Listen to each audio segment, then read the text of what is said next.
Abducción y mundo de sueños. Corrado Malanga. Entre los análisis realizados a los abducidos, el de los sueños tiene gran importancia. De hecho, es importante comprender que los sueños, en general, no deben considerarse como parte del trabajo fantástico del inconsciente, sino como señales reales y propias, así como mensajes desde lo más profundo, que al final tienen muy poco de fantástico, si se saben interpretar. Los sueños se inspiran en acontecimientos que suelen estar relacionados con algo ocurrido durante el día, casi siempre en las últimas 24 horas. La naturaleza del inconsciente es la que es decir, el inconsciente ni siquiera conoce la idea de mentir y, a partir de esta observación, es bastante tonto creer que ha sido el deseo de inventar algo, dado que el mentirle es absolutamente desconocido. Pero entonces, cabría preguntarse, ¿por qué es tan difícil interpretar el significado de los sueños? Que, en la mayoría de los casos, parecen completamente alejados de la realidad.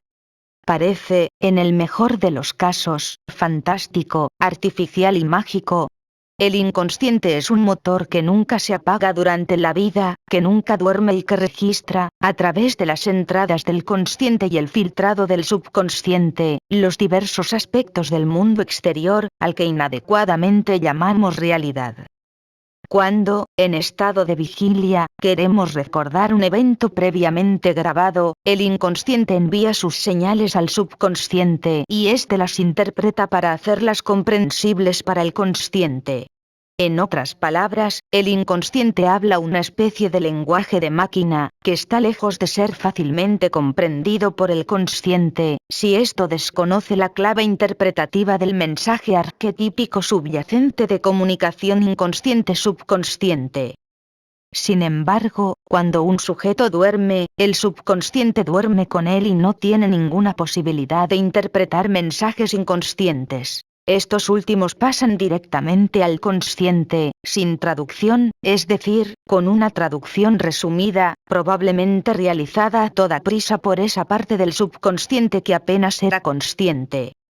El resultado final está representado por una serie de imágenes que representan escenas complejas y a menudo sin una interpretación clara. En realidad, la clave de lectura existe, pero no es la que utilizamos habitualmente. El lenguaje, compuesto de fonemas e imágenes o sensaciones táctiles y colores, aparece matizado mientras que todo lo que provoca los colores, imágenes y sensaciones cinestésicas es laboral. En definitiva, el inconsciente habla el único lenguaje que conoce, el de los arquetipos. Partir de esta observación es importante porque, si todo esto es cierto, entonces tenemos la posibilidad de comprender el significado de la vida onírica y su imaginario, conociendo que hay muy poco imaginario, pero que, detrás de la imagen, se esconde el arquetipo que lo produjo.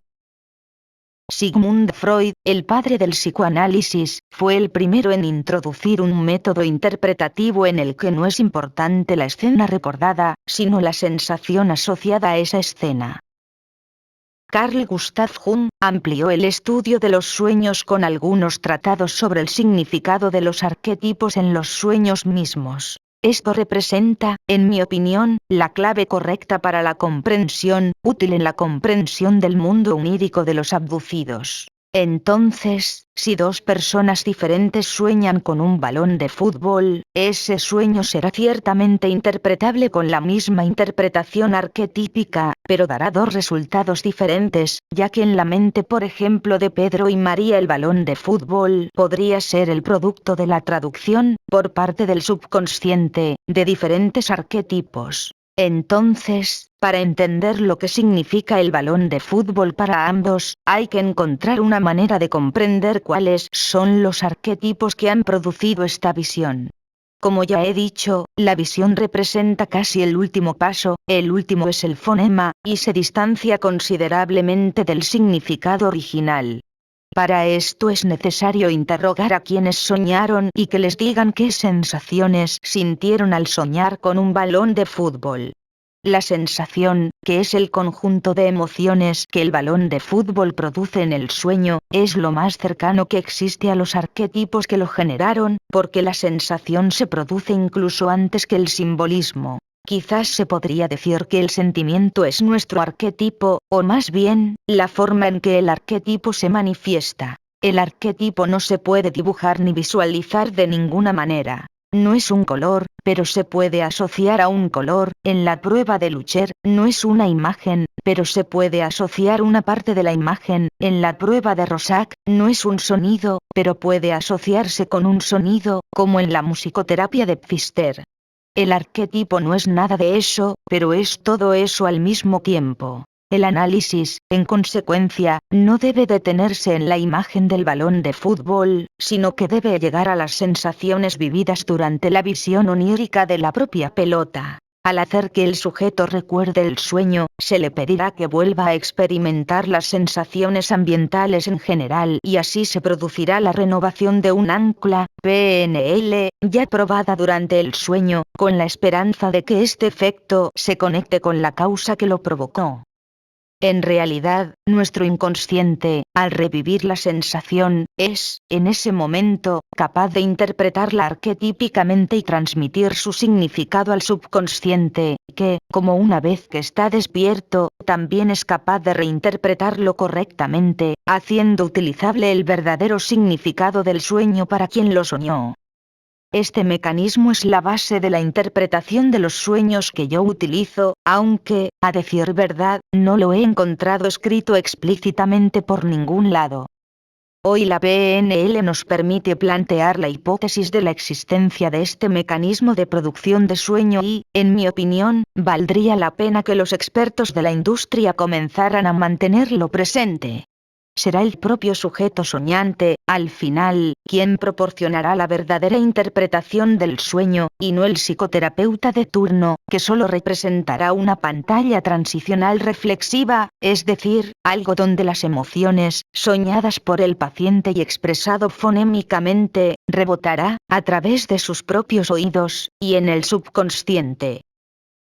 Como intentaré explicar ahora, al investigar las abducciones he observado que los abducidos tienen sueños que son solo aparentemente de un tipo recurrente y no muy variables, como alguien podría creer erróneamente. De hecho, en la prueba que propongo a un probable abducido, identifico con certeza la realidad de la experiencia, y le pregunto, ¿alguna vez has soñado con este detalle o este otro detalle? Estos sueños particulares tienen que ver con experiencias de una matriz alienígena, pero la respuesta positiva no debe interpretarse en el sentido de que el sujeto realmente soñó lo que dice, más bien se asocia con un grupo de personas en riesgo de abducción. El significado profundo de las preguntas del examen es completamente diferente de lo que puede aparecer en una primera lectura distraída. En la prueba se anima al sujeto a anclar algunas escenas recordadas a una serie de emociones internas, inconscientes, que tienen el único propósito de alarmar a su inconsciente, sobre lo que en realidad pudieron haber sido experiencias de abducción y no sueños simples. La idea de preguntar al sujeto si ha soñado tal o cual experiencia es un intento de simplemente hacerle revivir un recuerdo, y no verificar si ese recuerdo se debe a una experiencia real u onírica. Al comienzo de la prueba, tal vez esté convencido de que lo que recuerda puede atribuirse a un sueño, pero en la gran mayoría de los casos no es así. El sujeto descubrirá enseguida, con la profundización de la investigación introspectiva sobre sí mismo, que los acontecimientos de los sueños son considerados, en realidad, otra cosa muy distinta. Así que no es correcto creer que todos los abducidos tienen los mismos sueños recurrentes, pero sí es cierto en cambio, decir que todos los abducidos tienen las mismas experiencias que, en sus corazones, creen erróneamente que pueden atribuirse al mundo onírico y no, en cambio, al mundo real. Si no fuera así, podríamos averiguarlo estudiando los sueños de las personas después de haberlos dividido en categorías según el trabajo realizado, por ejemplo, que los bibliotecarios tienen todos los mismos sueños, así como los pilotos de aviones o policías de tránsito. Experimentalmente esto no es cierto, ya que todo el mundo reelabora el vivido de forma completamente personal, a partir de experiencias previas y de contexto cultural y familiar. No para todos un balón de fútbol representa un balón de fútbol. Me gustaría partir de esta afirmación para disipar la absurda idea de que todos los secuestrados tienen los mismos sueños, como, por ejemplo, el sueño de la ola tan de moda en los círculos americanos de New Age. El de la ola es un sueño en el que, con distintas variaciones, el sujeto siente la presencia de una gran ola que, poco después, lo destruirá todo y lo abrumará a él también. El sentirse emocionalmente durante el sueño puede variar de persona a persona, pero parece sin embargo, partiendo de la idea de que no hay nada que hacer, que el acontecimiento es inevitable, que lo arrasará todo y que todos perecerán. En el sueño no hay miedo al sufrimiento, si acaso el terror a dejar la vida. Muchos de los que tienen este sueño, que también tiene sus propias características de los sueños básicos comunes a muchos individuos, como el de ahogarse, el de volar o el de ser perseguidos y no poder correr porque están casi pegados al suelo, dan una interpretación solo parcialmente correcta. Dicen que el sueño tiene que ver con un cataclismo previsto por nuestra psique, que, durante el sueño, asumiría capacidad de previsión. Según esta interpretación, los abducidos, los elegidos por los extraterrestres, serían capaces, a diferencia de la multitud, de oír y ver cosas que otros no serían capaces de ver, capaces de percibir. Los abducidos, elegidos por los extraterrestres para desempeñar un papel de superpoblación, sabrían que la Tierra está a punto de terminar y que, si algunos se salvaran, estos serían ellos, porque los extraterrestres los mejoraron y, por lo tanto, los prepararon para una nueva vida, lo que sigue al desastre. En realidad, como es fácil de ver, el mecanismo detrás de esta interpretación, que coloca al alienígena en el papel de salvador de los elegidos y castigador de los marginados, tiende a reducir el sueño con un icono inspirado en un tipo de religiosidad católica occidental. El verdadero abducido sabe bien, a nivel inconsciente, que las cosas no son así y que no son así. No hay salvadores alienígenas, solo explotadores alienígenas. Un abducido también puede creer, a través del proceso de disonancia cognitiva, que las cosas están en el mejor camino, pero será él quien se niegue categóricamente a someterse a sesiones hipnóticas o simplemente realizará una búsqueda en sus profundidades inconscientes, porque sabe que descubriría que cree una mentira. La verdad, además, para ser ella misma, también debe ser aceptada. No todo el mundo es capaz de hacerlo, dentro de sí mismo, un paso tan exigente. Al adoptar la visión de la New Age y la consiguiente interpretación, el protagonista del sueño manifiesta toda su incapacidad para vivir la auténtica esencia de la experiencia onírica. Así que intentemos analizar el verdadero significado de los sueños utilizando, en la medida de lo posible, símbolos vinculados a los arquetipos básicos.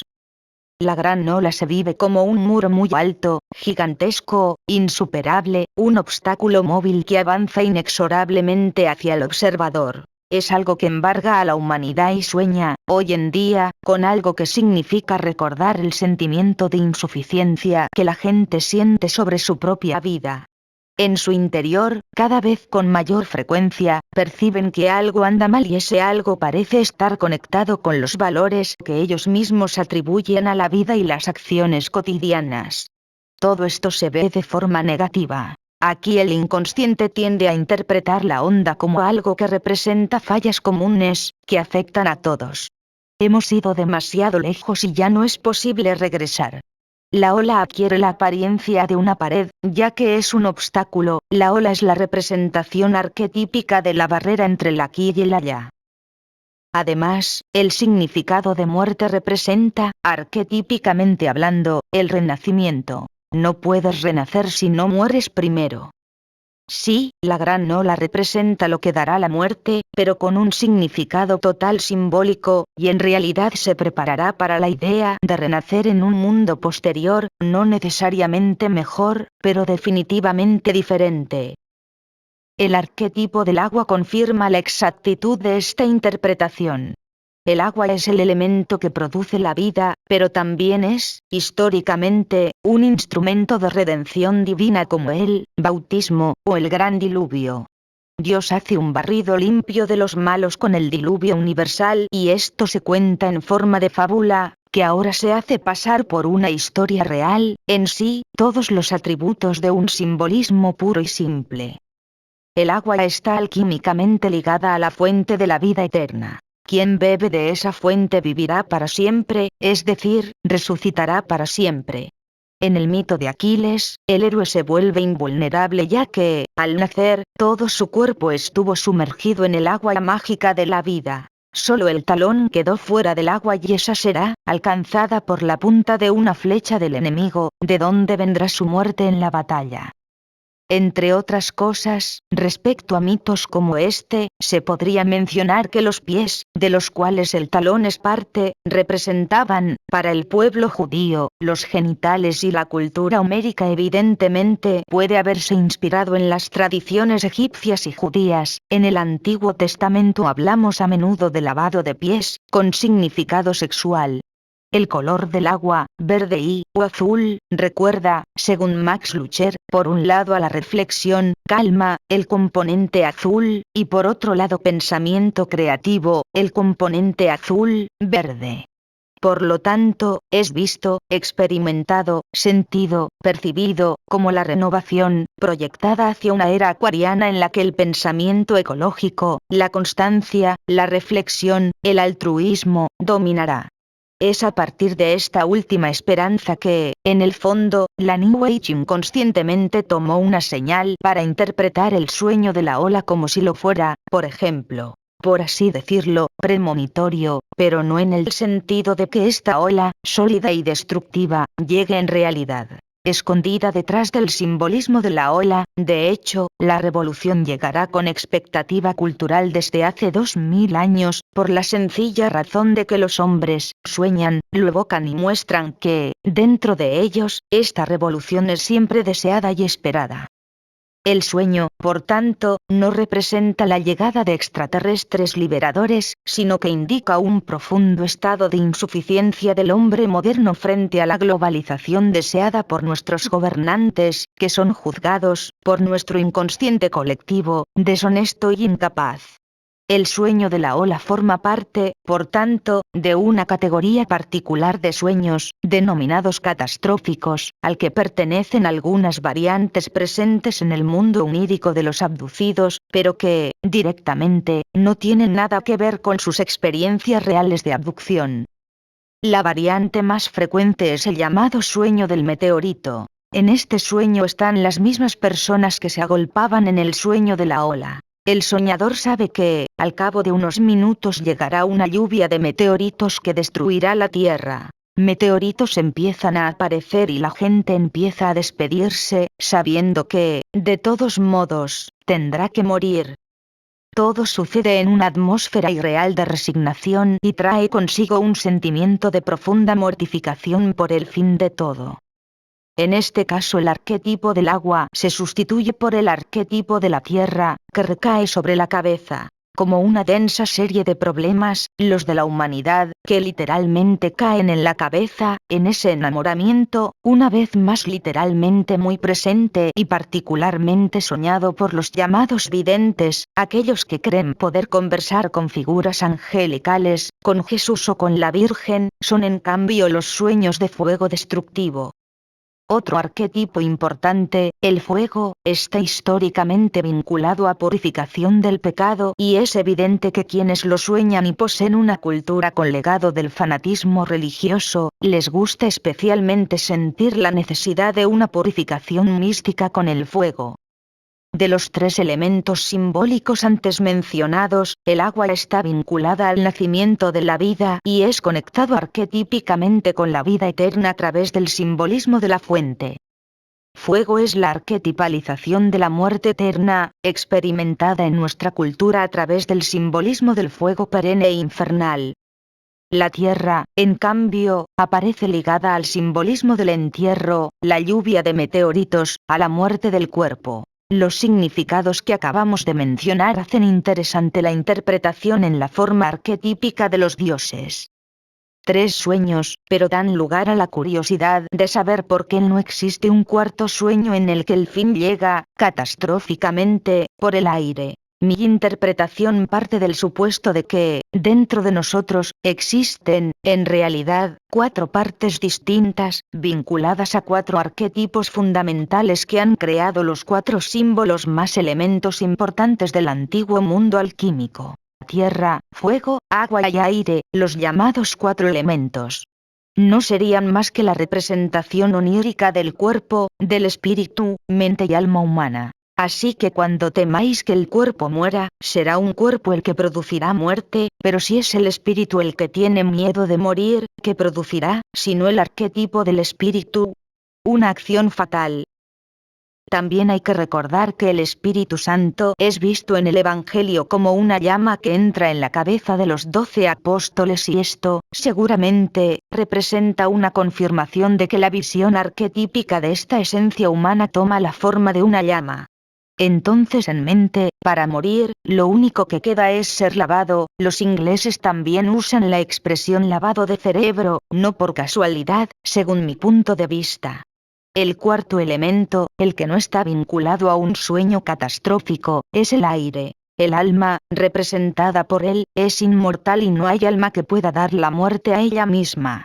El aire está ligado a la vida real. Sin aire no se puede vivir, hay que estar rodeado e interpenetrado por él, y no hay tantos aires, sino un solo aire, símbolo de esa unidad que representa el aspecto fundamental del alma.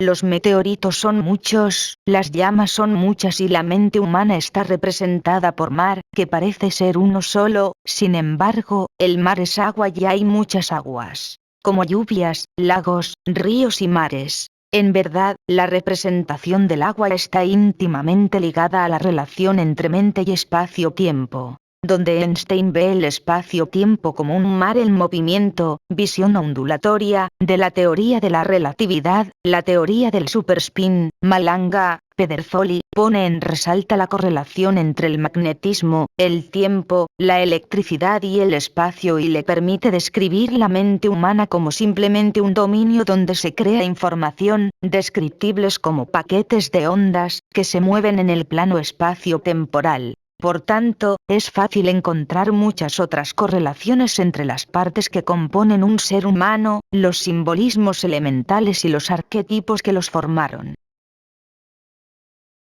Probablemente así es como el inconsciente percibe el malestar del ser. ¿Quién está preocupado? Porque la muerte de la mente soñará predominantemente con la ola gigantesca, ya que teme. La muerte del cuerpo soñará con meteoritos, mientras que aquellos que temen la muerte del espíritu verán, en sueño, el fuego destructivo.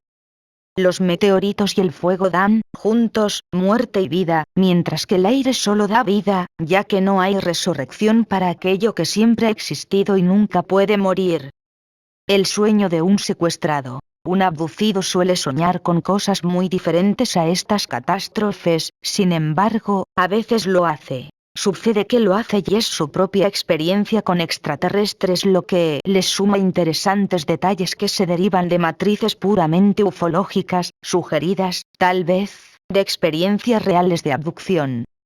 Así, el sueño de la caída de meteoritos se enriquece con un cielo salpicado de naves espaciales, la gran ola pasa bajo un platillo volante que flota imperturbable sobre el mar en movimiento, ambos testigos inertes de la renovación de la humanidad. En estos sueños, el extraterrestre generalmente no hace nada. Simplemente se queda allí, indicando que solo se lo percibe como testimonio pasivo, debido a la idea de que existe una ley cósmica de no interferencia, que, sin embargo, lamentablemente en nuestro caso no parece haber sido respetada. El abducido sueña arquetípicamente con algo iconográficamente distorsionado, del inconsciente, pero que podría tener afinidades muy estrechas con la experiencia de la abducción extraterrestre. Un abducido soñó que estaba en un pasillo circular. Estaba desnudo y corrió sin escala. Las paredes se alternaban con lámparas como tubos de neón, azules y rosas, y él huyó para escapar de alguien que lo perseguía. Por eso no pudo detenerse. El pasillo, sin embargo, era circular y le parecía que siempre volvía al mismo lugar. Una vez que se dio cuenta de eso, también se dio cuenta de que no podía correr demasiado rápido, de lo contrario habría alcanzado a su perseguidor por detrás. El sueño atestiguaba un gran miedo y un sentimiento de profunda tensión. Analizando ese sueño desde un punto de vista arquetípico, notamos cómo el sujeto huye de alguien a quien nunca podrá alcanzar físicamente, ni siquiera corriendo circularmente. Carl Gustav Jung señala que este tipo de sueños se relaciona con el aspecto de los dioses mandalas circulares tibetanos que, a su vez, están conectados con el simbolismo del árbol de la vida eterna, como tuve ocasión de señalar en un trabajo anterior, el significado simbólico de los círculos de cosecha, malanga. En esta carrera, infinita y frenética, el ser humano ve los símbolos de la vida de colores arquetípicos rosa y azul, los dos colores indican los dos sexos. Estos símbolos son luminosos porque es la vida misma la que existe. ¿Quién persigue al fugitivo? El único que nunca tendrá que alcanzarlo, para no causarle la pérdida de la identidad del soñador. El que persigue y el que huye son la misma persona, o, mejor dicho, son copias uno de otro. Por un lado, huyes de tu copia porque, corriendo alrededor del árbol de la vida, quiere robarle la vida misma al original. Y por el otro hay que correr no demasiado rápido, para no alcanzar la copia y convertirse en ella, que corre para alcanzar la vida. La idea de doble identidad que aparece en este sueño está innegablemente vinculado al simbolismo del árbol de la vida, pero en un buen contexto diferente al de los sueños catastróficos. Aquí nos espera inerte la muerte, porque mucho después habrá una vida nueva y una nueva. El renacimiento. Aquí se escapa de la pérdida de identidad provocada por un yo que aún no posee identidad y que, para adquirirla, solo puede quitársela al original que está dotado de ella. Cuando hablé con el secuestrado que tuvo este sueño, él mismo se dio cuenta del verdadero significado simbólico de los acontecimientos oníricos incluso antes de que enfrentara al problema de las copias que hacen los extraterrestres para lograr su propósito de vida. Lo cual, francamente, me parece realmente infantil por parte de estos seres. Gracias por escuchar. Editado por León Noguer.